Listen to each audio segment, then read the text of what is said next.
1절부터 보시겠습니다. 여호와께 감사하고 그의 이름을 불러 아뢰며 그가 하는 일을 만민 중에 알게 할지어다. 그에게 노래하며 그를 찬양하며 그의 모든 기한 일들을 말할지어다. 그의 거룩한 이름을 자랑하라. 여호와를 구하는 자들은 마음이 즐거울지로다. 여호와와 그의 능력을 구할지어다. 그의 얼굴을 항상 구할지어다. 그의 종 아브라함의 후손 곧 택하신 야곱의 자손 너희는 그가 행하신 기적과 그의 이적과 그의 입의 판단을 기억할지어다. 그는 여호와 우리 하나님이시라. 그의 판단이 온 땅에 있도다. 이제 105편과 106편을 끝으로 해가지고 4권이 마감이 되어지고 유수에서 끊임없이 회복을 강구하는 이런 시의 내용도 이제 끝이 나게 되어집니다. 이제 그런 과정 중에 아마 우리가 특별히 우리 뭐 성경에 항상 기뻐하라, 범사에 감사하라, 쉬지 않고 기도하라고 이제 이야기를 하시는데, 우리 그 전도서 7장 14절에 형통한 날에는 기뻐하고 그랬어요. 이 형통한 날에는 기뻐하고, 그리고 공고한 날에는 먼저 번에는 우리가 많은 것을 생각하라 뭐 이런 걸로 번역이 되어 있었는데, 이번에 개역개정에서는 뒤를 돌아보라 이렇게 이야기했어요. 뒤를 돌아보라 뭐 이런 거는 우리가 회고라고 하는 맥락으로 이해할 수가 있을 것 같아요. 그래서 이 공고함을 느낀다는 이야기는 하나님을 지금 잃어버리고 있기 때문에 우리가 회고를 통해 가지고 하나님의 범사 우리에 대한 섭리를 깨닫게 되어졌을 때 우리가 비로소 감사할 수가 있다는 거지요. 그렇기 때문에 지금 그 105편도 여호와께 감사하고 그의 이름을 불러 아뢰며, 그래서 그의 그 이름을 찬양하라 이렇게 이야기를 하고 45절 끝으로 가게 되면 할렐루야로 끝을 맺게 되어집니다. 여호와를 찬양하라 그런 이야기거든요. 이 여호와를 찬양하라는 이야기는 기뻐하고 감사한 마음이 없이는 사실은 그 불가능한 이야기예요. 그래서 우리 전도서의 이야기했던 것처럼 형통과 권고라고 하는 이 일을 하나님께서 사람 앞에다 이 일을 갖다 두사 이렇게 이야기를 했죠. 이 하나님께서 두 가지를 병행하게 하사 사람이 그의 장래일을 능히 헤아려 알지 못하게 하였다 이렇게 이야기합니다. 헤아려 알지 못하게 했다는 이야기는 하나님께서 어떨 적에는 그냥 통통하게 하시고 어떨 적에는 공고하게 두신다는 거예요. 이거는 인간들이 스스로 만들어갈 수 있는 일이 아닙니다. 하나님께서 우리 인생한테 두신 거예요. 두신 거기 때문에 우리가 하나님의 뜻이 무엇인가를 깨닫지 않으면 이 둘의 일을 알 수가 없고, 기뻐한다고 하는 사람도 들여다보게 되면 그냥 자기의 약간 기뻐하는 것 때문에 자기의 유익을 위해서 기뻐하는 일. 사랑은 결코 이제 자기를 기뻐하는 일이 아니잖아요. 그런데도 불구하고 우리는 그걸로 착각을 하게 되어진단 말이에요. 신앙생활 하니까 하나님의 복을 주시고 우리로 하여금 이렇게 형통케 하셨으니 얼마나 감사한가 이렇게 이야기가 되어지는데, 그것이 정말 하나님께서 해가시는 섭리를 깨닫고 하는 기쁨인지, 하나님이 기뻐하시는 일이기 때문에 기뻐하는 일인지, 하나님이 싫어하시는 일임에도 불구하고 우리 어린아이들처럼 내가 좋으니까 좋은 걸로 이해되어지는 이런 거라고 한다면, 굳이 신약성경에서 예수 그리스도 안에서 우리를 향하신 하나님의 기뻐하시는 뜻이다 이렇게 이야기를 하니까, 항상 기뻐하고 범사에 감사하고 쉬지 않고 기도하는 일, 이것이 하나님의 뜻이란 말이에요. 끊임없이 예수 그리스도 안에서 예수 그리스도를 통해 가지고 언약하시고 언약대로 이루시는 분 아니겠어요? 그런데 이 예수 그리스도 안에서 우리 향한 뜻이 뭐냐면 언약대로 이루시는 그 섭리를 통하여 그 이야기겠죠. 언약대로 이루시는 섭리를 깨닫고 그리고 기뻐하고 감사하고 그리고 기도해라. 이것이 이제 하나님이 우리 하신 뜻이란 말이에요. 기뻐하시는 뜻. 이 기뻐한 뜻을 기반으로 해가지고 이제 마지막 부분입니다. 105편과 106편을 우리가 이해를 하게 되면 아마 이 시편 기자의 그 내용에 우리가 공감을 하게 되어지고 그래서 우리가 감사할 수 있는 방법, 기뻐할 수 있는 방법, 쉬지 않고 기도할 수 있는 방법, 또 우리를 향하시는 하나님의 뜻을 통해 가지고 우리의 영적 예배를 이렇게 지속적으로 해갈 수 있는 일들, 이런 일들이 가능하지 않을까, 뭐 이런 거 생각이 듭니다. 왜냐면 시편 기자도 이런 그 마음을 가지고 지금 하나님 앞에 찬양을 했다 했기 때문에 그런 그 기자의 내용에 우리가 공감을 한다는 이야기는 물론 성령의 감동이 있어야 되는 일이지만은 우리한테 매우 중요하다고 보여집니다. 그래서 105편과 106편의 이제 구조를 보게 되면 105편은 모세 오경을 기반으로 해가지고 보통 기록되어진 거예요. 이제 모세 오경. 여기 이제 105편입니다. 그런데 105편 끝자락에 가게 되면 하나님의 약속한 땅에 너희들이 들어갔다 하는 걸로 끝이 나요.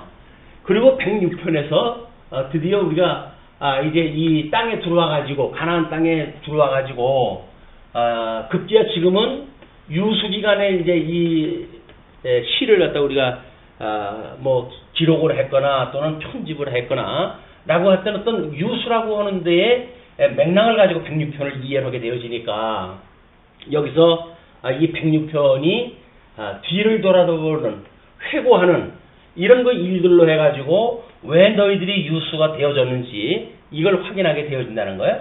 105편에서는 이제 특별히 열조로 해가지고 아브라함과 그 다음에 이삭과 그리고 야곱 이 열조들의 언약을 기반으로 해가지고 모세 오경을 돌아다보고 106편은 가나안 땅 들어와가지고 어떻게 불순종했는지 이렇게 유수까지 오기 전에 어떻게 백성들이 불순종했는지에 대한 이 내용을 이제 고백을 또 함으로 해가지고 하나님 앞에 회복의 기도를 갖다 하는 그리고 이루어진 걸로 믿고 찬양하는 내용으로 해가지고 제4군이 이제 끝을 맺게 되어집니다.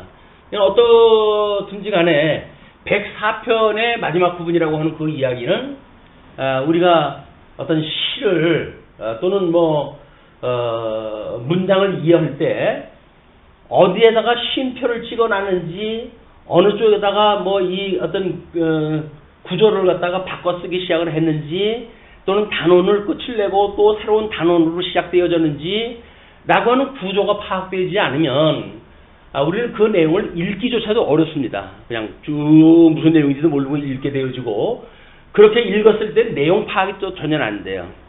뭐 그런 맥락으로 했을 때 우리의 시편의 내용을 우리 이 하나님의 그 창건되어졌던 나라가 창건 이전과 창건 이후로 해가지고 1, 2권으로 하고 그 다음에 이 3권을 갖다 해서 어떻게 우리가 불순종을 갖다 했는지에 대한 이 내용을 확인했다 하고 그 다음에 4권을 통해 가지고 급기야 포로로 가 있는 백성들이 어떻게 뒤를 돌아다보며 하나님 앞에 이 기도를 갖다 하고 있는지 그 내용을 우리가 확인하다 하게 될 것이고 드디어 이제 107편에서부터 150편까지 하게 되면 5권으로 해가지고 회복기에 대한 이야기입니다. 이 회복기는 이때 창건 때도 강구를 갖다 했고 불순종 때도 강구를 갖다 했고 그리고 유수 때도 강구를 갖다 했는데 이 강구가 성취되어졌다고 하는 맥락으로 지금 5권을 우리가 이해를 하고 있단 말이에요.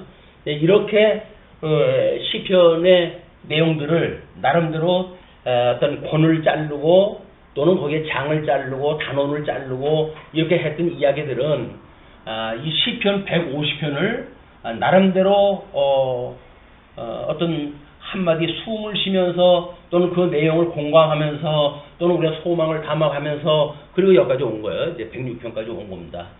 그래서 106편 이제 마무리를 또 하면서 마지막으로 아마 모세 오경, 이 언약과 성취라고 하는 맥락이 어떻게 되어졌는지를 시적 표현으로 해가지고 지금 되어진 것이 105편, 106편이니까 그 105편은 창세기 12장에서 주어진 하나님의 약속이 성취되기까지의 이스라엘 역사를 압축하고 있는 서사시이다.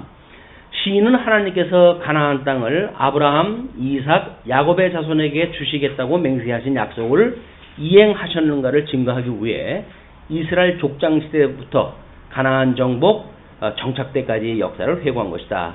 근데 가나안 정복의 역사는 단마디로 설명이 되어져 있기 때문에 그거는 그렇게 길게 내용을 지금 포함하고 있지는 않습니다. 그러나 그 정착할 때의 역사를 회고했고, 그리고 이제 1절로부터 15절의 그 대상, 15절까지는 역대상 16장 8절과 22절과 유사하다. 언약을 상고했던 일이기 때문에 그 유사하다. 그리고 따라서 학자들은 본시를 다윗의 저작으로 보기도 한다.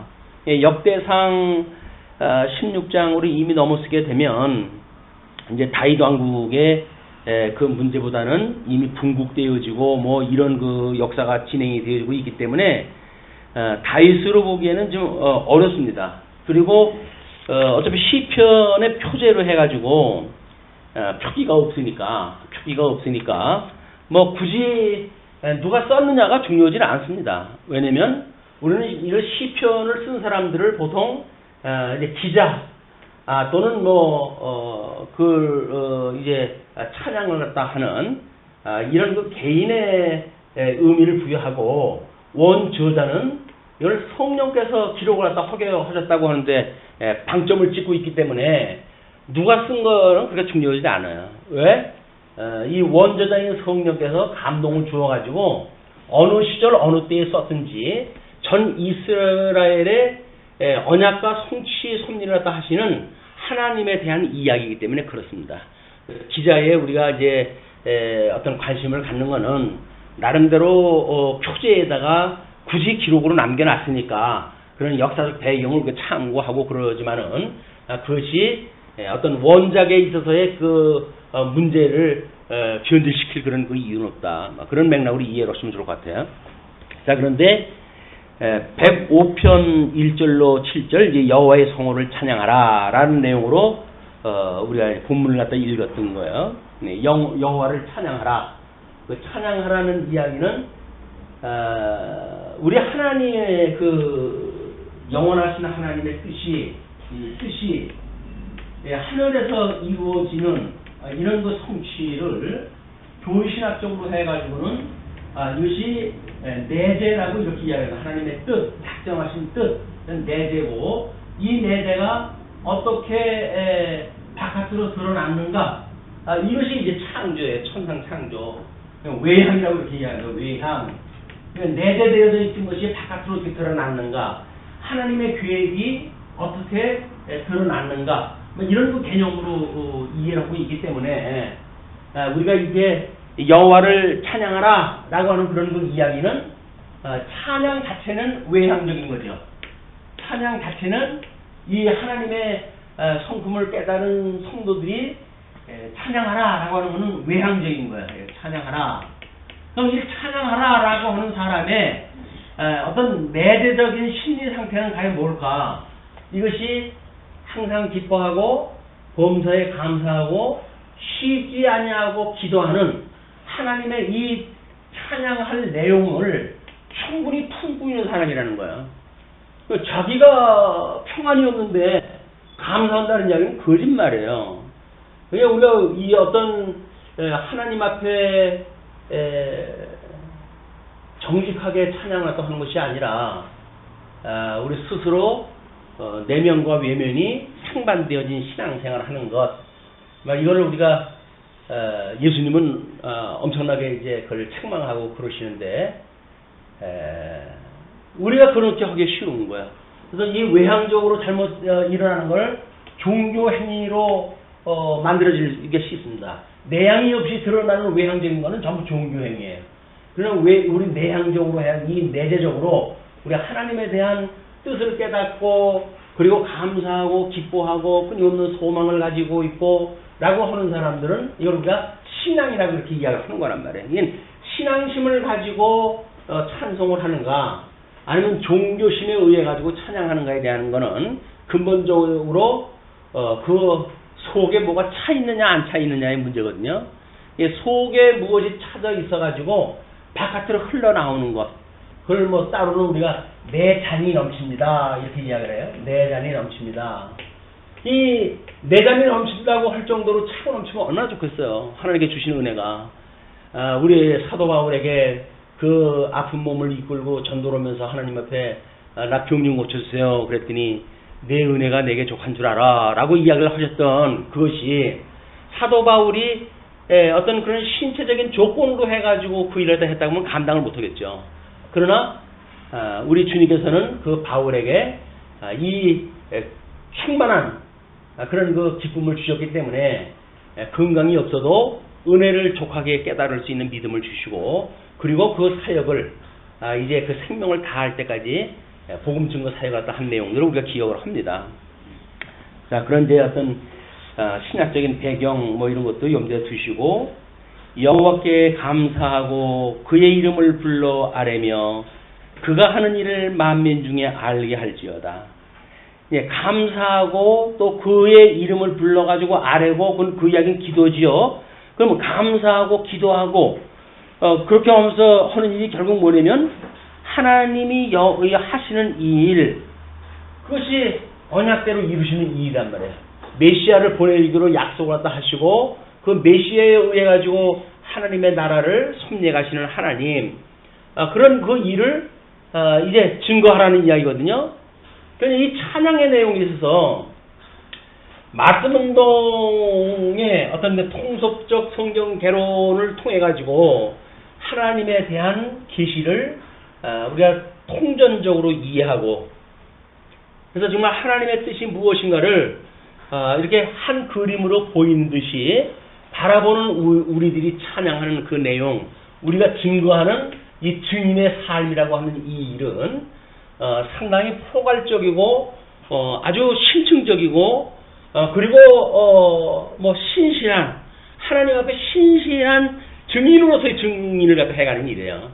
그렇지 않다고 한다면 조금만 바람이 풀어도 그냥 뭐 휘청거리고, 증인이 무슨 뭐 밥 먹여주냐 해가지고 예수님 버리고 뭐 이불자락 덮어쓰고 도망가는 마가의 모습처럼 우리가 그렇게 이제 우리 삶이 그렇게 될 수밖에 없다.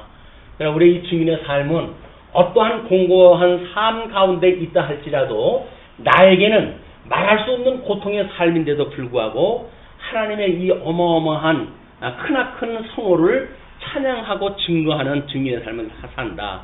그러니까 개인적인 환경하고는 사실 상관이 없는 거예요. 이 믿음의 어떤 증인이라고 하는 그 이야기는 자기의 개인적인 이록은 전혀 상관없는 절대 객관적인 하나님에 대한 걸 증거한다. 물론 그 절대 객관적인 진리를 증거할 만큼 우리가 주관적인 믿음이 화합되지 않은 사람은 할 수가 없는 일들이죠. 그렇기 때문에 그 만민 중에 알게 할지어다 이렇게 이야기를 합니다. 왜? 하나님은 영광을 계시하시는 것이 지금 목적이라고 했어요. 창조의 목적이 무엇인가? 하나님 영광 선포에 있는 것이지 뭐 인간들을 병을 고쳐주고 인간을 잘 먹고 잘 살게 하고 이렇게 하기 위해서 하나님이 섭리를 하시는 게 아니란 말이에요. 하나님의 크나큰 영광을 선포하시기 위해서 이렇게 이제 섭리를 딱 하시고 계시를 딱 하신 거니까 너희들이 그 여호와를 만민 중에 알게 할지어다. 그에게 노래하며 그를 찬양하며, 이건 전부 여호와예요. 여호와에게 노래하고 여호와를 찬양하고 대상도 내용도 전부 여호와에 대한 이야기예요.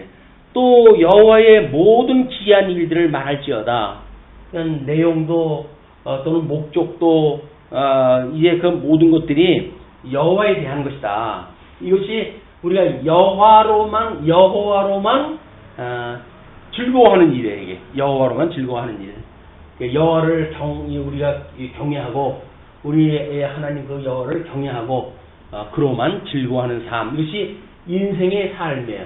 하나님은 영광 선포를 하셨고 이 영광을 보고 깨달은 성도들의 삶은 결코 자기네들의 어떤 기쁨이나 자기네들의 목표 달성에 있는 것이 아니라 철저하게 증인으로서의 삶을 살게 되어지는 거다. 영광 선포라고 하는 증인의 삶을 살게 되어진다. 예, 그의 거룩한 이름을 자랑하라. 거룩한 이름이라고 하는 거는 뭐 빛과 어둠을 나누는 역사지요.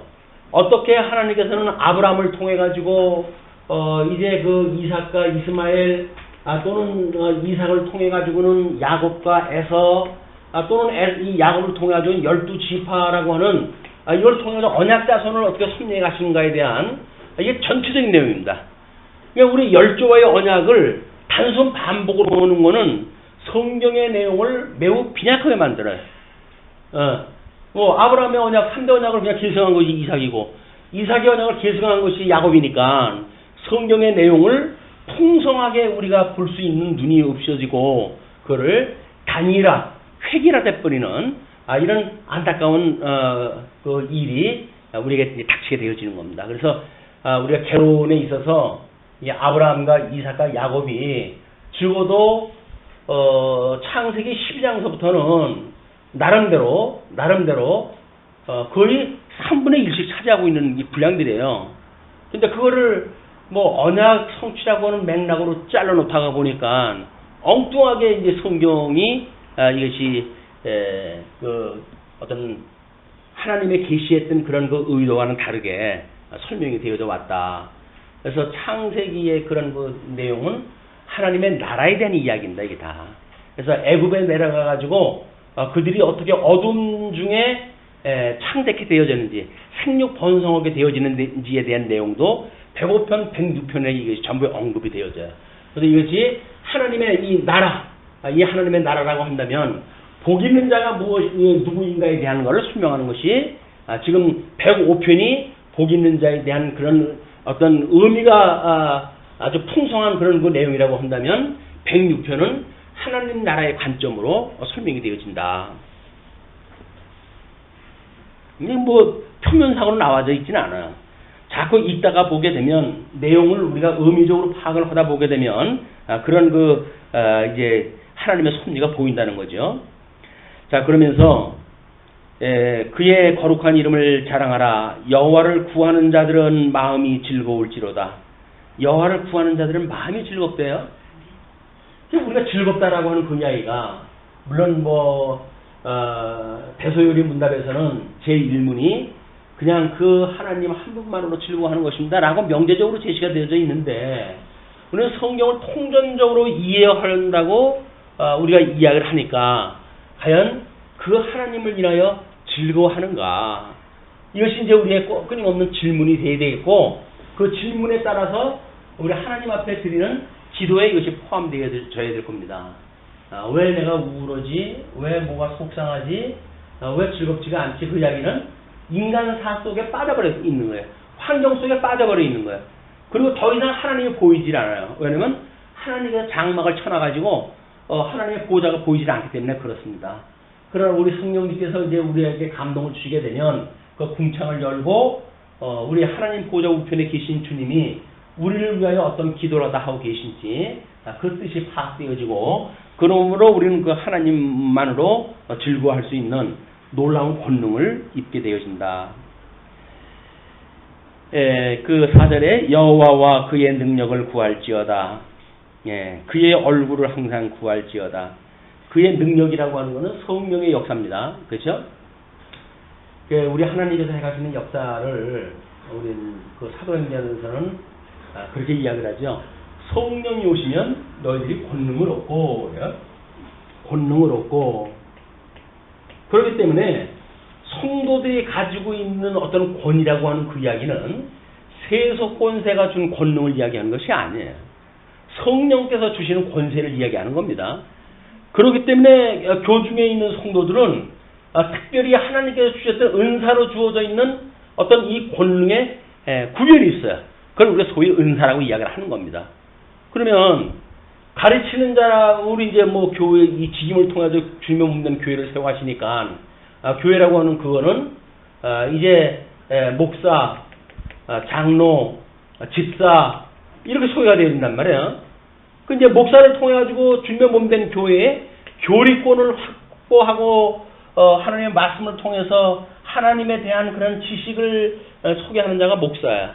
그걸 우리가 교리권이라고 이렇게 이야기를 합니다.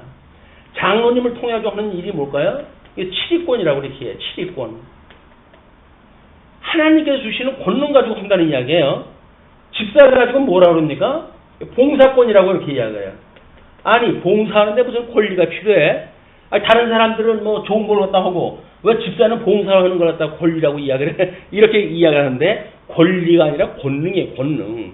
봉사를 아무나 못한다는 거예요. 이게 하나님께서 주신 은혜가 아니면, 성령의 능력이 아니면, 성령으로 말미암은 권능이 아니면 그 일을 할 수가 없다는 거야.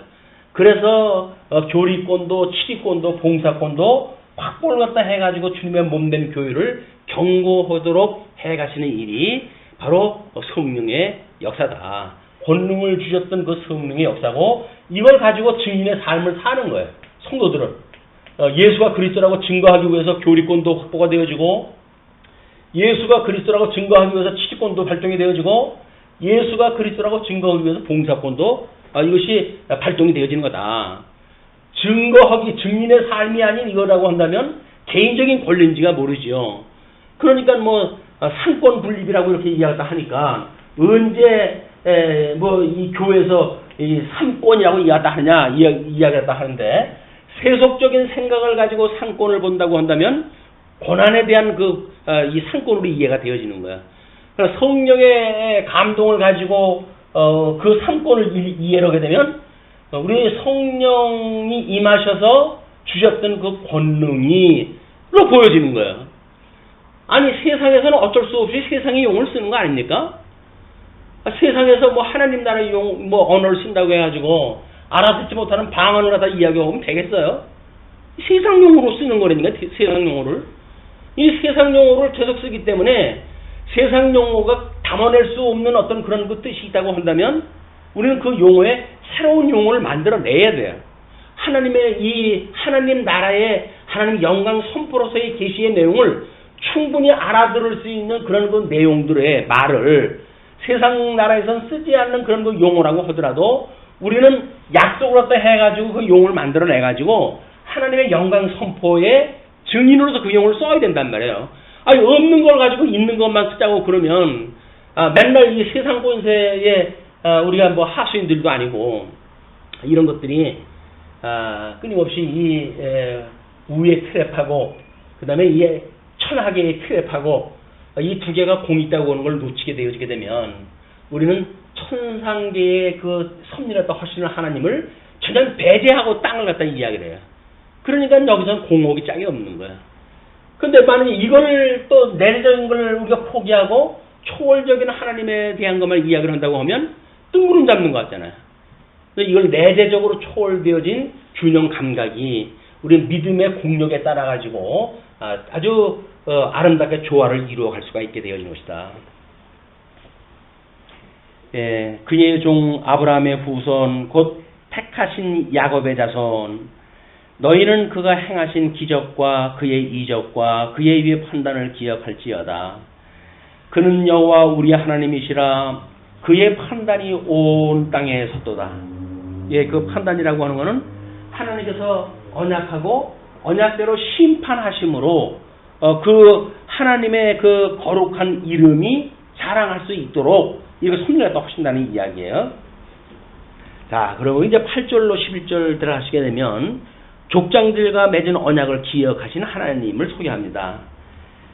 이 이제 우리 통섭 성경 개론의 아주 강조점이 여기서 잘 드러나고 있는데, 그는 그의 언약 곧 천대에 걸쳐 맹세하신 말씀을 영원히 기억하셨으니 이것은 아브라함과 맺은 언약이고, 이 아브라함과 맺은 것을 우리가 언약이라고 이렇게 이야기를 했어요. 여기서는 표현을 이 아브라함과 맺은 언약이고 이삭에게 하신 맹세며, 이거 맹세라고 이야기를 했어요. 그리고 야곱에게 세우신 율례다 이렇게 했어요. 이걸 율례다. 그 이야기는 뭡니까? 언약이 단순 반복되지 않았다는 이야기죠.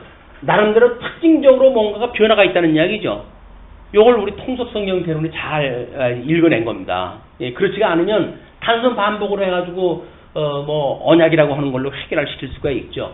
맹세라고 하는 말도 언약이라고 하는 의미로 해가지고 우리가 어떤 대치를 시켜버리게 되면 그냥 언약이라고 하는 단순한 것밖에 없어요. 그러나 우리가 이제 이 하나님의 뜻이 하늘에서 이루어지고 그리고 실체적으로 이루시는 섭리, 아담에게 이루시는 섭리를 보게 되면 그를 이렇게 세분화되어져서 아브라함과 이삭과 야곱이라고는 열조 3대를 거쳐가지고 또 다른 의미가 설명되지 않으면 성경 전체에서 이야기하고자 하는 것을 많은 부분을 잊어버리게 됩니다. 그래서 지금 여기서 시인이 이야기했던 아브라함과 맺은 언약이요 이삭에게 하신 맹세요 야곱에게 세우신 율례 곧 이스라엘에게 하신 언약이라. 그렇게 하면서 이르시기를 내가 가나안 땅을 내게 주어 너희에게 할당된 소유가 되게 하리라 하셨도다. 거기에서는 맞아요. 그냥 가나안 땅이에요. 이 하나님의 나라, 이 하나님의 나라를 이루는 데 있어서 그 11절에 이야기하는 것처럼 할당된 소유가 되게 하신 일이에요. 이 땅을 차지하고 나라를 세우는 일이에요. 근데 이 나라를 세우는데 단순하게 하나님께서 아브라함에게 주었던 언약이 그냥 이 나라를 이루는 언약의 다라고 생각을 하면 안 된단 말이에요. 그래서 그 밑에 그림에 이스라엘 열조를 통한 하나님의 사역이라고 해가지고 많은 부분을 대비를 갖다 시켜놨어요. 뭐 삼위 하나님의 사역이라고 하는 차원에서 또는 이 삼위 하나님의 섭리라고 하는 차원에서 또는 실체적 양대언약이라고 하는 차원에서 모형적 양대언약이라고 하는 차원에서 모형적 언약 섭리의 대성이라고 하는 차원에서 또는 언약의 모형적 성취 섭리라고 하는 차원에서 또 언약의 실체적 성취 섭리라고 하는 차원에서 또 하나님의 영광 내용이라고 하는 차원에서 이걸 구분하다 해가지고 차별화를 갖다 전부 확인하다 해낸 겁니다. 이렇게 차별화가 되어지지 않으면 하나님께서 삼위일체 하나님을 지금 소개가 되어지고 있잖아요. 근데 그 삼위일체 하나님에 대한 다양한 삼위일체 하나님의 사역이 소개가 되는 것이 아니라 그냥 단일한 여호와 하나님에 대한 것만 소개가 되어지니까 그렇게 되어지니까 삼위일체 하나님의 그런 우리 믿음의 선배들이 2000년 동안 목숨을 걸고 지켜왔던 삼위일체 교리가 어느 날 다 소용이 없어져 버리는 거예요. 뭐 다 알아가지고 그것이 소멸됐으면 말도 안 해요. 알지도 못했으면서 소멸되어진다는 이야기는 삼위일체 하나님이라고 하는 우리 믿음의 선배들이 보았던 신관, 삼위일체의 그 신관, 교회신학에서 그렇게 중요하게 여겼던 삼위일체의 신관, 막 이런 것들을 나름대로 우리가 충분히 파악이 되어져야 삼위일체 하나님의 다양한 그런 그 섭리, 이런 걸 우리가 읽어낼 수가 있다. 성경을 통해 가지고. 그렇기 때문에 중요한 일이라는 거예요. 일단은 우리 뭐 삼위 하나님의 사역이라고 하는 맥락에서 보게 되면 우선 우리가 이렇게 이야기를 했죠. 이 아브라함이라고 하는 그 언약은 근본 언약이라고 얘기해요. 근본 언약. 이 근본 언약이라고 하는 그 이야기는 아담에게 생육하고 복을 주시며 가라사대 생육하고 번성하라 땅에 충만하라 그리고 만물을 다스리라 라고 했던 언약을 모형적으로 읽어낸 것이 아브라함에게 주는 언약이에요. 그 아담이 또 받았던 언약이 있어요. 너는 성과 악을 알게 하는 과일나무 열매는 먹지 마라. 다른 모든 과일나무 열매는 먹을 수 있으되 선악을 알게 하는 과일나무 열매는 먹지 마라. 라고 하는 것도 언약인데 실체적인 언약에 있어서는 아담이 혼자 다 받았던 일이거든요.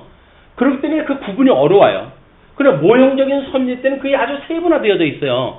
창세기를 통해 가지고 거의 3분의 1 수준으로 나눠가지고 설명되어졌기 때문에 아주 분명하게 나눠져 있으니까 모형적인 섭리를 통해 가지고 우리가 읽어내야 실체적으로 아담에게 주었던 언약의 성격을 아주 세부적으로 우리가 확인할 때 해갈 수가 있다. 그래서 우리 이제 아브라함에게 주어졌던 것을 근본 언약이라고 한다면 이삭에게 주어졌던 것 이거는 예정을 이루시는 그런 복이죠. 복과 이제 그 복 있는 자와 저주받는 자를 가르는 역사. 그래서 야곱은 사랑하고 에서는 미워하였다라는 그냥 쌍태인데 그들이 세상에 나오기 전서부터 이미 하나님께서는 그들을 구분해서 해놨어요. 민족적으로 나눠놨단 말이에요.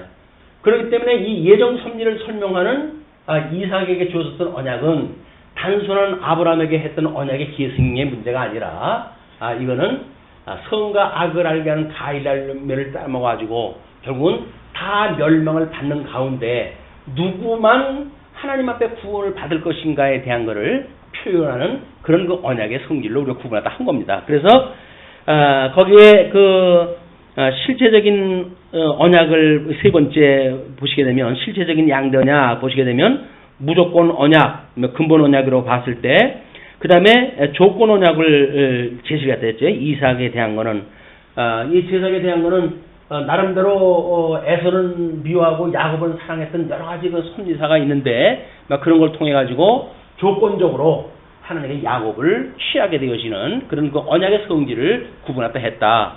그래서 이 근본적으로 조건적인 언약이라고 한다면 아무 일도 한 것이 없을 때 배 안에서 그 일을 하지는 않았겠죠. 그러나 그가 출생을 그 배 안에서 약속을 했음에도 불구하고 나와서 어떻게 하나님의 그런 그 조건들을 이렇게 예정되어진 자들이 이루어가는가가 규명이 되잖아요. 왜 야곱은 엄마 살림살이를 도와주고 에서는 사냥을 좋아하는 아들이 되어졌을까? 그냥 쌍태 안에 있었을 적에는 그냥 배 안에 있던 아들들이에요. 그러나 그들이 출생해가지고 성장하면서 성품도 모든 조건도 달라져 버리기 시작을 하지 않습니까? 그리고 에서는 장자에 대한 어떤 그런 일들을 정의 여겨가지고 팥죽 한 그릇에 장자권을 팔아먹을 수 있을 만큼의 이런 그 일들로 가버리게 되어진단 말이에요. 근데 왜 야곱은 그 형에게 그 장자권을 살 만큼의 그런 지혜를 가졌는가? 이건 조건이 없는 이미 배 안에 있을 때 언약이지만 이것이 조건으로 드러난단 말이야. 근본적인 언약은 하나님은 택자든 불택자든 다 받게 되어지는 무조건적인 거예요. 그러나 하나님께서 이런 그 조건을 걸어가지고 선과 악을 알게 하는 가일나무 열매를 따먹음으로 해가지고 아담을 에덴으로 내쫓잖아요. 내쫓음으로 만들어지는 사건이란 말이에요. 그 중에서 누구는 믿음으로 구원을 갖다 이루고 누구는 믿지 않음으로 아주 멸망시키는가? 그 믿음이 조건이 되어지는 거예요. 믿음으로 그렇게 구원이 되어지는 거니까. 물론 믿음이라고 하는 것이 조건으로 우리가 볼 수 있느냐, 뭐 이런 신학적인 여러 가지 문제가 있죠. 그러나 택자와 불택자를 가름할 적에 택자는 믿으니까 구원받잖아요. 믿음으로 구원을 받죠. 그 불택자는 안 믿으니까 구원을 못 받는 거예요. 근데 그런 것들을 어떤 그 일편적인 교리로 묶어가지고 믿음이라고 하는 것에 조건을 달 수가 있느냐, 뭐 이런 걸로 해가지고 말하게 되면 이런 다양한 설명이 이제 없어질 수밖에 없단 말이에요. 다양한 설명이 없다는 이야기는 우리가 뭔가 명제로 풀지 못하는 그런 그 일들이 있는데 그 명제의 그 하부적인 설명에 다양한 설명 중에 이런 설명이 있어야 그 명제를 우리가 이해하고 파악하게 되어진다. 그 다음에 야곱을 통한 언약은 대속 언약이라고 했잖아요. 대속 언약. 대속 언약이라고 하는 건 뭐 대속. 이거는 여기서는 이제 율례라고 이렇게 이야기를 해서 율례. 그럼 우리 두 번째 돌판을 통해 가지고 이 제사의 3대 요소가 이루어지고 그리고 마지막 성화의 단계를 거쳐 가지고 하나님 나라의 백성으로 어떻게 살 것인가가 우리가 지난 시간에 이걸 확인하다 했어요.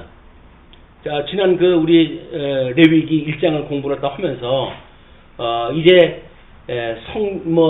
제단과 제물과 제사장과 라고 하는 그런 그 이야기는 기름 부음 받은 자에 대한 이야기지만 예수 그리스도의 기름 부음 받은 자 예수 그리스도의 이야기가 지상 사역으로 그것이 성취가 되어졌다고 한다면 승천해 가지고 성령을 보내주셔서 주님의 몸된 교회의 성도들로 하여금 거룩한 삶을 살아가도록 섭리하시는 그것이 하나님의 나라를 섭리하시는 예수 그리스도의 통치사역이라고 우리가 확인했다 했단 말이에요. 두 번째 돌판의 구조가 그렇게 되어져 있다니까요. 그게 규례예요, 율례. 하나님이 주셨던 그 율례를 통해 가지고 결국은 이렇게 하나님의 은혜를 따라 성화를 이제 되어져 간다. 그런 그 내용이란 말이에요. 그런 그 내용을 우리 모형적 양대 언약이라고 하는 맥락으로 봤을 때 하나님의 나라와 하나님의 의와 하나님의 대속적 칭의라고 하는 그런 것으로 이제 이름을 바꿔서 설명하다 한 거예요. 그러니까는 원리를 명제적으로 설명하게 되면 그냥 한 가지라니까요. 아브라함에게 언약하시고 이삭에게 맹세하시고 야곱에게 율례를 주셨으니 라는 걸로 그냥 한 가지 이야기예요. 그러나 이런 의미를 나눠놓고 보게 되면 우리가 많은 설명이 필요하니까 그를 여러 가지 단계로 우리가 나눠서 설명할 수가 있다. 그래서 성부 하나님께서 우리 사도신경을 외우듯이 성부 하나님께서 이제 천지를 지으시는 하나님을 내가 믿사오며 라고 했을 때는 아브라함으로 인해 가지고 이스라엘 백성들의 조직이 시작되지 않습니까? 이삭이 출생을 하고 이제 이렇게 만들어지니까. 그리고 그 이삭을 통한 언약을 성자 하나님의 사역이라고 이렇게 이야기를 했어요. 성자 하나님의 사역은 뭡니까? 예수님을 내가 이 독생자, 그의 독생자 예수 그리스도를 믿사오니 이는 성령으로 잉태하사 동정녀 마리아에게 나시고 본디어 빌라도에게 고난을 받아 십자가에 못 박아 죽으시고 장사한 지 사흘 만에 살아나사 하늘에 올라 그리고 하나님 보좌 우편에 계시고 그리고 거기로부터 살아있는 자와 죽은 자를 심판하러 오십니다. 라고는 예수 그리스도의 기독론적인 이걸 이야기를 한단 말이에요. 우리 규례를 설명했을 때 이것이 기독론적인 거다. 복 있는 자에 대한 이야기다. 그리고 이건 하나님의 나라에 대한 이야기다. 그래서 이건 교회론적인 이야기다. 라고 해가지고 이 구별을 갖다 해가지고 공부를 갖다 했잖아요. 그런 식으로 그것이 그런 의미를 가지고 있다는 겁니다. 우리 이제 로고스반 공부할 때 이제 이 도표를 가지고 자기네들이 이제 이걸 연구해가지고 발표를 갖다 하고 그랬어요. 근데 성경 66권을 다 뒤집어가지고 이제 이런 것들을 이야기를 만들어낸 일이기 때문에 만만한 일이 아니죠. 그래도 나름대로 이제 차별화되어져 있는 단어의 개념 이런 걸 가지고 설명을 또 해가지고 아주 대견스러웠었습니다. 그다음에 이제 다섯 번째 모형적 언약 섭리의 대상이라고 봤을 때 이스마엘과 이삭을 통한 섭리. 그다음에 이삭을 통한 언약은 에서와 야곱을 통한 그 섭리. 그리고 야곱을 통한 언약은 12지파를 통한 섭리. 그 구분될 수가 있는 거예요. 나눠가지고 특징을 우리가 또 설명을 할 이유가 있다. 언약의 모형적 성취 섭리를 갖다 봤을 때 열국과 제사장 나라의 구별. 이것이 구별이 안 되면 아브라함에게 주어진 거를 이걸 3대 언약으로 보게 되어지게 되면 아담의 언약의 3대 언약으로 그냥 규명돼 버리고 말지요. 그 아담의 언약의 3대 언약으로 규명되어지게 되면 거기서 자선 언약하고 땅 언약하고 통치 언약을 다 했는데 그 사람들이 다 복 받고 살아가야 되는 거 아닙니까? 누구는 지옥 백성이 되고 누구는 천국 백성이 되어져요. 그걸 아브라함의 언약, 아담의 언약을 획일적인 언약으로 나눠버리게 되면 그런 모순이 일어난단 말이에요. 그럼 우리는 적어도 복 있는 자, 그 다음에 저주받은 자, 천국, 지옥, 이 네 가지 부류에 의해서 우리가 이제 이 성경을 나눠서 설명이 되어질 거 아니겠어요?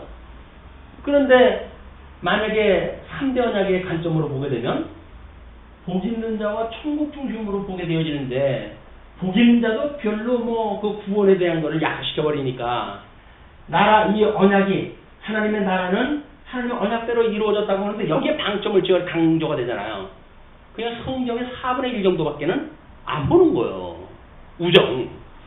이거를 어떤 시각으로 봐야 되느냐라고는 관점을 나눠놔야 복에 대한 것도 충분한 설명이 되어지고 저주에 대한 것도 충분한 설명이 되어지고 천국에 대한 것도 충분한 설명이 되어지고 지옥에 대한 것도 충분한 설명이 되어지잖아요.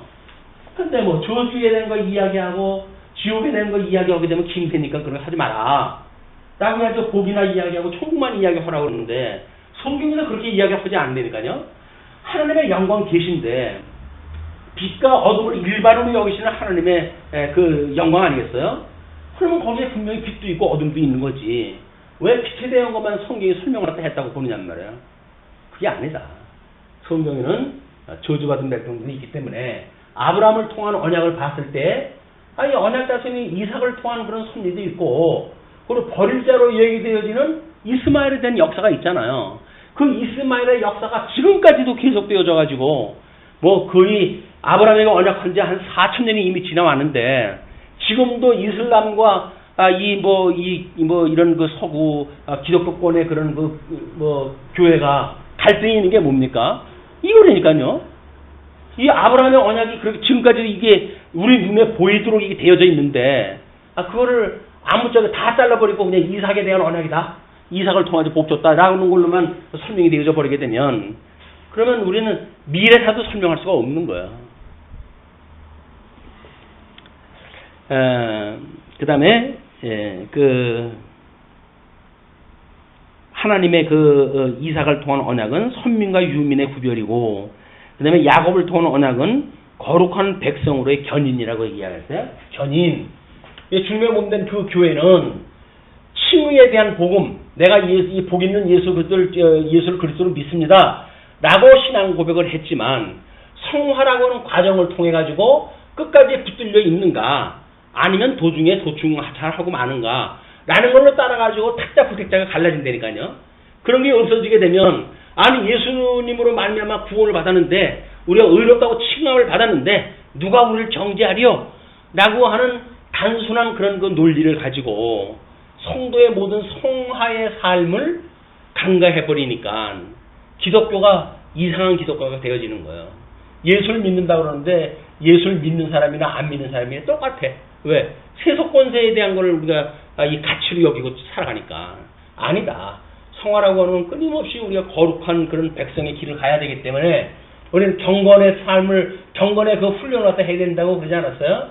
이 경건이라고 하는 것이 우리 데살로니가에서 이야기하는 것처럼 그걸 우리 믿는다고 이렇게 믿는단 말이에요. 나는 예수를 그리스도로 믿어. 라고 하는 믿음을 가지고 있다고 한다면 믿음 위에 이것이 어떠한 믿음인지를 이것이 규명이 돼야 될 거 아니겠어요? 이 믿음의 지식이 필요한 거예요.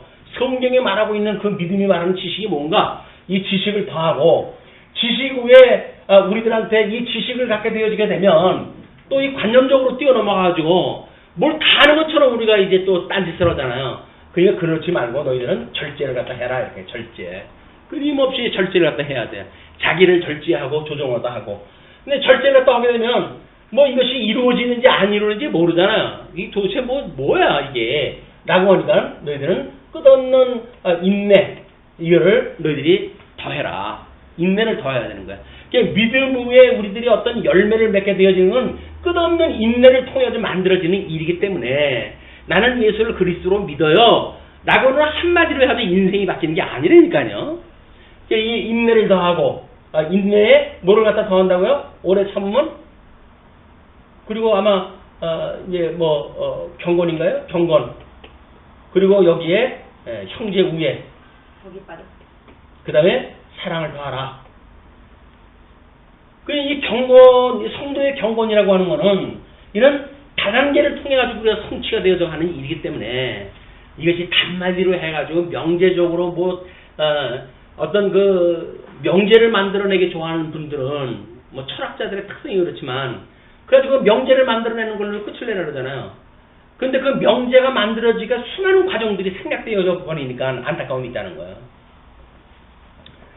뭐 다양하게 이제 설명이 되어졌는데 실체적 섭리도 세속과 교회로 구별되어지고 특조와 불택자의 구별, 성령 하나님의 인치심에 대한 내용, 또 뭐 하나님의 영광 내용으로 봤을 적에도 영원한 하나님의 나라, 거룩한 하나님의 속성, 절대적인 하나님의 본세, 뭐 이런 걸로 우리가 쭉 나눠가지고 설명할 수가 있다. 그래서 하나님의 열조와의 언약은 선민 국가의 성취 섭리에 대한 하나님의 나라와 하나님의 의인 양변약 섭리이다.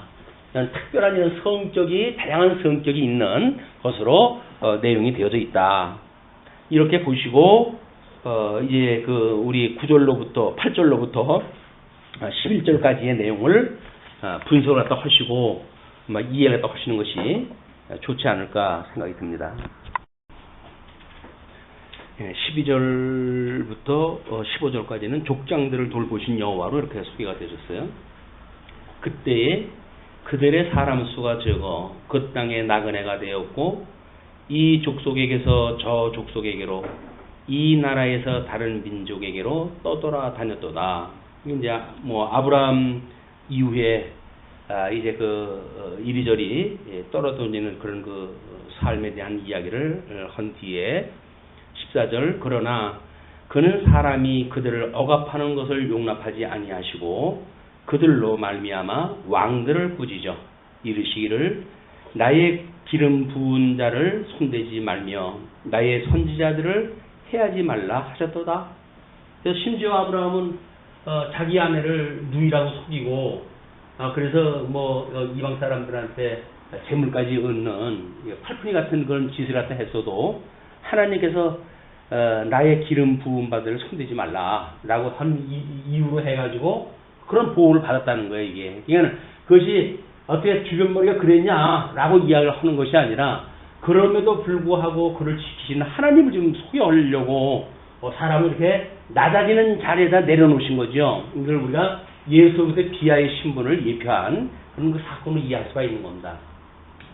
근데 우리는 예수님의 비하라고 한다면 어떻게 그러실 수가 있어 라고 이야기를 하지만 아브라함이 자기 아내를 누이라고 그랬다. 그렇게 했을 때에는 꽤나 인간적인 차원에서 동정어린 눈으로 해가지고 아유 인간아 이렇게 이해한단 말이에요. 그것도 우리 하나님께서 기름 부음 받은 자를 어떻게 섭리하시는지에 대한 이런 그 내용들을 보여주는 일이었다. 15절 이르시기를 나의 기름 부음 받은 자를 손대지 말며 나의 선지자들을 해하지 말라 하셨도다. 16절로 22절 요셉을 인도하신 여호와를 이제 소개를 하십니다. 그래서 우리가 이 야곱의 약전이 이러하니라 라고 36장 1절인가요? 이 시작이 되어지면서 전부 야곱의 이야기가 아니라 요셉의 이야기들이에요. 다 요셉의 이야기. 그러니까 야곱의 약전이라고 그러는데 보면 전부 요셉의 이야기만 있으니까 요셉의 주인공처럼 생각이 되는데 그게 아니다. 하나님께서 이 율례를 주기 위한 섭리가 이제 그 요셉의 팔려나가는 사건으로부터 해가지고 민족적 이주가 이미 예비되어졌고 그 민족적 이주로 해가지고 400년 동안 종로로 서다가 출애굽을 했다 한 뒤에 언약자손으로 12지파로 해가지고 생육번성한 뒤에 출애굽을 했다 해가지고 율례를 받게 되어지는 것이 이것이 창세기에서 이야기되어지고 있는 하나님의 복 있는 자, 선지자, 여기서 기름 부음 받은 자 이런 걸로 설명이 되어지지만 이게 복 있는 자에 대한 이야기거든요. 이걸로 해가지고 12지파 언약자손이 드디어 여기서 하나님 앞에 율례를 받고 하나님 나라 약속한 땅에 들어가서 어떻게 살 것인가를 충분히 교육을 받고 들어가게 되어지는 그런 그 구조로 되어져 있는 거죠. 자, 그러면서 16절 그가 또 그 땅에 기근이 들게 하사 그들이 의지하고 있는 양식을 다 끊으셨도다. 이거는 기근이 들게 해가지고 하신 일이 뭐냐면 그들이 의지하고 있는 양식을 끊은 거야. 그들이 양식이 없고 기근이 들어가지고 양식이 없고 하나님 앞에 그래서 그거를 구하려고 하는 이렇게 한 것이 아니라 오히려 기근이 들게 해가지고 가나안 땅에서 살 수 없는 그런 조건을 만들어 가지고 그걸 양식이 끊는 방법이어서 끊는 방법. 그래놓고 그가 한 사람을 앞서 보냈으며 요셉이 종으로 팔렸도다. 요셉이 애굽의 종으로 팔리는 사건이 소개가 되어진 뒤에 그의 발은 착고에 차고 그의 몸은 쇠사슬에 매였으니 곧 여호와의 말씀이 응할 때까지라 그의 말씀이 그를 단련하였도다. 그를 단련한 것이 애매한 감옥살이하고 그다음에 그 보디발의 아내로부터 2명을 쓰고 감옥에 갇히고 이런 수많은 세월들에 대한 걸 이야기를 한 거죠. 그래서 왕이 사람을 보내어 그를 석방하며 뭇백성의 통치자가 그를 자유롭게 하였도다. 그래서 꿈 꾸는 자라고 하는 그것 때문에 이제 왕에게 불림을 받으러 감으로 해서 자유를 입게 되어졌다. 21절 그는 그를 그의 집의 주관자로 삼아 그의 모든 소유를 관리하게 하고 국무총리가 되어진 거죠. 그의 뜻대로 모든 신하를 다스리며 그의 지혜로 장로들을 교훈하게 하였도다. 그래서 이 장로들을 교훈하게 한 걸로 인해 가지고 모든 그 국가의 그 어떤 농경 정책이라든지 이런 것들을 새롭게 하고 그래서 결국은 이스라엘 백성들이 내려올 수 있는 준비를 다 했다는 그런 그 이야기가 22절까지 소개가 되어집니다. 그런 뒤에 23절로 38절까지 애굽에서 이스라엘을 인도하신 여호와를 소개하셔요. 그의 뜻대로 모든 신하를 다스린 그 이에 이스라엘이 애굽에 들어가며 야곱이 함의 땅에 나그네가 되었도다. 그래서 오히려 우리 노아의 그 자손에게 언약을 했을 때 이 함은 형제들의 종이 되어진다고 이제 이야기가 되어졌는데 오히려 셈이 함의 종으로 되어진 거예요. 그 함의 땅에 나그네가 되었다. 이건 하나님의 계획하신 것이 지금 역행이 되어지는 일이니까 이건 언젠가는 반전의 역사가 이제 있게 되어지겠죠. 여호와께서 자기의 백성을 크게 번성하게 하사 그의 대적들보다 강하게 하셨으며 또 대적들의 마음이 변하게 하여 그의 백성을 미워하게 하시며 그의 종들에게 교활하게 행하게 하셨도다. 결국은 이제 그 대적들의 마음을 변하게 해가지고 그 아기 남자아이들 낳는 건 다 죽이라고 이렇게 명령을 내고 그리고 그의 종들에게 교활하게 이제 행하게 하셨다 그런 이야기죠. 교활하게 행하게 하신 것이 하나님이에요. 애굽 백성들의 강팍하게 하신 것이 하나님께서 그렇게 하셨다는 이야기죠. 그 다음에 그리하여 그는 그의 종 모세와 그의 택하신 아론을 보내시니 그들이 그들의 백성 중에서 여호와의 표적을 보이고 함의 땅에서 징조들을 행하였도다. 백성 중에서 여호와의 표적을 보이는 그런 그 능력을 보여줬던 일들 그리고 이제 징조를 보여줬던 일들이 쭉 소개가 되어지면서 여호와께서 흑암을 보내사 그것을 어둡게 하셨으나 그들은 그의 말씀을 지키지 아니하였도다. 빛을 어둡게 해가지고 표적을 보여줬음에도 불구하고 그를 보내겠다고 하는 말을 변개시키고 뿐만 아니라 그들의 물도 변하여 피가 되게 하사 그들의 물고기를 죽이셨도다. 그래서 그런 천재지변을 일어나게 하시는 역사를 다 하신다는 이야기예요. 그리고 그 땅에 개구리가 많아져서 왕의 궁실에도 있었도다. 물론 그 10가지 재앙에 대한 이야기가 쭉 소개를 다 하는데 뭐 순서라든지 거기서 뭐 종류라든지 하는 것이 빠질 수도 있고 순서가 달라질 수도 있어요. 그러나 하나님께서 어떤 재앙을 내렸는가에 대한 문제지 뭐 이제 시편 기자가 왜 그걸 그렇게 했느냐 뭐 이런 걸 설명하는 건 별로 그렇게 의미가 있어 보이질 않습니다. 그리고 여호와께서 말씀하신 즉 파리때가 오며 그들의 온 영토에 이가 생겼도다. 이런 뭐 질병이 있을 만한 그런 그 요인들도 전부 하나님께 준비를 다 하셨고 비 대신 우박을 내리시며 그들의 땅에 화염을 내리셨도다. 그들의 포도나무와 무화과나무를 치시며 그들의 지경에 있는 나무를 찍으셨도다. 그래서 모든 그런 번개 이런 걸로 해가지고 모든 걸 멸망시키는 내용들을 소개한 뒤에 여호와께서 말씀하신즉 황충과 수많은 메뚜기가 몰려와 그들의 땅에 있는 모든 채소를 먹으며 그들의 밭에 있는 열매를 먹었도다. 끝내 그 이스라엘 백성들이 항복할 수 있는 데까지 지금 막 밀어붙이는 하나님의 놀라운 섭리를 우리가 이제 읽어낼 수가 있습니다. 또 여호와께서 그들의 기력의 시작인 그 땅의 모든 장자를 치셨도다. 그래서 장자의 재앙을 통해 가지고 마침내 그들을 인도하여 은금을 가지고 나오게 하시니 그의 지파 중에 비틀거리는 자가 하나도 없었도다. 은금을 가지고 이제 나오고 사람들은 강건한 가운데 나왔다고 하는 걸 소개를 한 뒤에 38절 그들이 떠날 때에 애굽이 기뻐하였으니 그들이 그들을 두려워함이로다. 오히려 자기네들이 붙들고 있던 노예인데도 불구하고 나가는 걸로 인해 가지고 기뻐할 정도로 이제 그들을 보내줬다. 그런 그 이야기입니다. 그러면서 39절로 45절 보시게 되면 광야에서 지키시고 가나안을 소유케 하신 여호와를 소개를 합니다. 여호와께서 낮에는 구름을 펴사 덮개를 삼으시고 밤에는 불로 밝히셨으며 우리가 이제 요 39절에 대한 이야기를 흔히 다른 성경에서는 또 이렇게 이야기를 하죠. 이제 왜 이 구름으로 해가지고 태양을 가리심으로 해가지고 더위를 명쾌하시고 그리고 불기둥으로 해가지고 밤에 추위를 하나님께서 나아주셨다 이런 개념으로 이해를 하잖아요. 근데 여기서의 설명하는 그 내용의 방식은 조금 달라요. 뭐냐면 낮에는 구름을 펴사 덮개를 삼으셨다고 그래요. 이 덮개.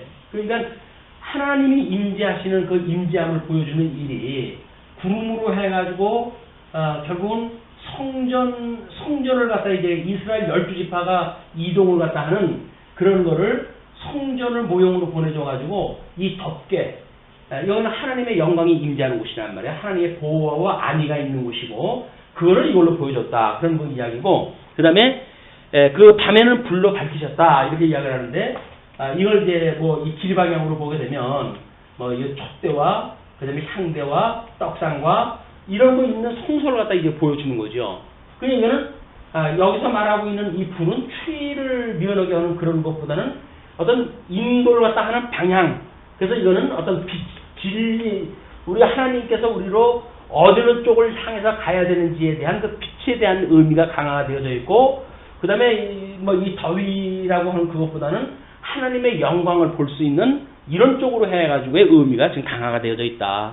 우리가 더위와 추위를 하나님의 은혜로 이들이 광야를 갖다 지났다라고 하는 그런 쪽의 의미 어떻게 보면 형이하학적인 의미가 설명될 수 있으나 여기서는 형이상학적인 의미로 해가지고 이제 오히려 그들을 인도하시는 그래서 촛대의 그 빛처럼 또 등대가 진리를 갖다 이제 인도하는 그런 그 진리의 빛처럼 그런 쪽을 강조하여 소개가 되어지고 있다.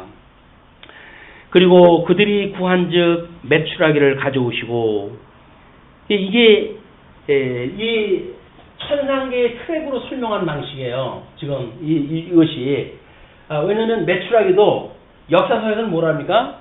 하나님이 동풍을 부심해 이러잖아요. 그 동풍 불매 메추라기가 이들의 지경에 떨어졌다 이렇게 이야기가 되었단 말이에요. 그거는 천하계의 트랙으로 설명이 되어진 거란 말이에요. 그러나 이제 시편 기자는 이거를 천상계의 트랙으로 해가지고 설명하기를 하나님께서 그들이 구한즉 메추라기를 가져오셨다. 또 하늘의 양식으로 그들을 만족하게 하셨도다. 이것이 이 지상적 용어냐 천상적 용어냐라는 걸 우리가 구분하는 이것도 매우 신앙생활에서 해가는데 필요하다고 보여집니다. 그러면서 반석을 여신즉 반석도 열었다 그러잖아요. 이 아래쪽에 천하계의 그 트랙으로 설명되어지는 건 뭐야? 바위를 치매 바위가 갈라지고 이렇게 보여지는데 이 천상계의 그 설명을 했을 때는 하나님의 반석을 여신즉 물이 흘러나와 마른 땅에 강같이 흘렀으니 이것이 실질적인 모습이겠죠. 반석을 열었는데 그 뭐 60만 대군이 그걸 먹고 살기에 뭐 반석에 어떤 샘물 나오듯이 설명되어서는 안 되잖아요. 그러나 이게 마른 땅에 강같이 흘렀다. 또 이는 그의 거룩한 말씀과 그의 종 아브라함을 기억하셨으며로다. 거룩한 말씀과 그의 종 아브라함 열조 너희 이 열조에 언약한 것 이건 지금 물론 이 내용상으로 보게 되면 이것이 세분화되어질 수 있으나 아브라함은 열조의 근원이 되는 거 아니에요. 열조의 근원이라고 하는 맥락에서 대표성을 가지고 있는 설명일 수가 있어요. 그렇기 때문에 그런 맥락으로 보게 되면 언약의 계승이라고 하는 단순한 논리가 나올 수 있겠으나 이런 그 아브라함으로부터 열조의 특징적인 것은 구분할 필요가 있다. 또 그의 백성이 즐겁게 나오게 하시며 그의 착한 자는 노래하며 나오게 하시고 여러 나라의 땅을 그들에게 주시며 민족들이 수고한 것을 소유로 가지게 하셨으니 가나안 7족속의 땅들을 그들로 하여금 가지게 하셨으니 이는 그들이 율례를 지키고 그의 율법을 따르게 하려 하심이로다. 여기서 이제 12지파의 백성들이 하나님의 나라를 이루고 그리고 하나님의 율례를 지켜서 영원부흥토록 하나님을 찬양하며 살아가는 선민국가가 되게 하시려고 이들을 이쪽으로 이제 들여놓으셨다는 거예요.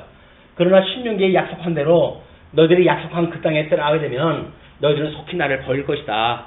그리고 너희들이 이제 그 우상을 섬기고 그럴 터인데 내가 너희들을 열국으로 흩을 것이야 라고 하는 것이 약속이 되어져 있고, 그러나 너희들이 마음을 다하고 뜻을 다하여 나에게 돌아오게 되면 너는 나의 백성이 되어지고 나는 너희의 하나님이 될 것이야. 약속 공부에 의하여 회복이 되어진단 말이에요.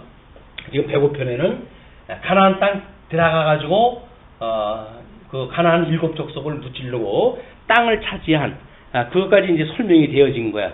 그렇게 하기 위해서 그들 들여보내줬다는 거야. 그러면 우리 사도행전이 신약성경인 개념으로 보게 되면 복음서의 사역이 끝나고 사도행전의 통전적 역사가 시작이 되어지는다. 성령이 임하시면 너희 권능을 얻고 예루살렘과 온 유대와 사마리아와 땅까지 이르는 나의 증인이 될 것이야. 증인의 그런 그 일이 뭐로? 영적 예배로, 여기서 말하는 성화의 규례를 통해 가지고 이루어진다고 하는 이야기니까. 자, 이렇게 해가지고 이제 105편이 끝이 나고